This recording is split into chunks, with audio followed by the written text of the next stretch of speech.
5 വർഷം മുമ്പ് ആളെപ്പോഴും എന്താ പിച്ചും പേരും പറയുന്നത് നടന്നു. ഒന്നും പറയാനില്ല. നിങ്ങളെ പടച്ചുവിട്ട ദൈവത്തിന് ഒരു ഉദ്ദേശം ഉണ്ടാവും. അത് നിങ്ങളായിട്ട് തെറ്റിക്കരുത്. ഇതുപോലൊരു വേദി നിങ്ങൾക്ക് നടക്കും. മലയാളം മാത്രം അറിയാവുന്ന ഒരു തിയേറ്റർ ജോലിക്കാരന്റെ മകൻ ഒരു 12,000 രൂപ വരുമാനം വാങ്ങിക്കൊടുക്കുന്ന ഒരു ജ്വല്ലറി സെയിൽസ്മാൻ 1 കോടി രൂപ വാങ്ങാൻ തോന്നുന്നു. ഒന്ന് എണ്ണി നോക്കട്ടെ പോയി സാറേ.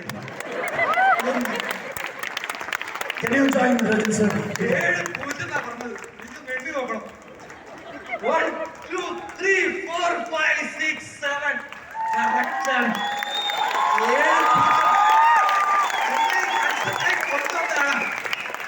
എന്റെ അയൽവാസി ആള് സഞ്ചരിക്കുന്നത് KL 76B0001 ബെൻസ് കാർ.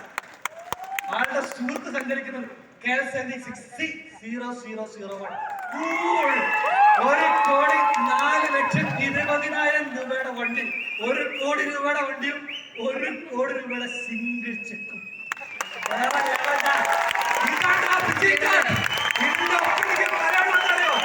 ഞാൻ തുടക്കം പറഞ്ഞ കാര്യമുണ്ട്. എന്റെ കൂടെ ഒരു 5 വർഷം മുമ്പ് ഈ വേദിയിലേക്ക് കടന്നു വന്ന ഒന്നുമില്ലാത്ത കുറച്ച് പേർ, അതിലൊരു 3-4 പേരെ വെറുതെ ഒന്ന് ഇൻവൈറ്റ് ചെയ്യാം. ഇതില് 2 പേര് 50 ലക്ഷം രൂപ വാങ്ങി, ഒരുത്തൻ 1.5 കോടി രൂപ വാങ്ങി. എന്റെ സ്വപ്നിച്ചേരി പണ്ടൊരു ടൈലർ ഷോപ്പിൽ പ്ലാൻ കൊണ്ടിരിക്കുന്നതിനിടയിലേക്ക് കയറി വന്ന് എന്നോട് ചോദിച്ചതാണ്, സാറേ ഇതൊക്കെ ഇടിച്ചും കിട്ടുമെന്ന്. ഞാൻ പറഞ്ഞു കിട്ടുന്നു. അന്ന് ഒരാളെ കിട്ടാൻ വേണ്ടി പറഞ്ഞതാണ്.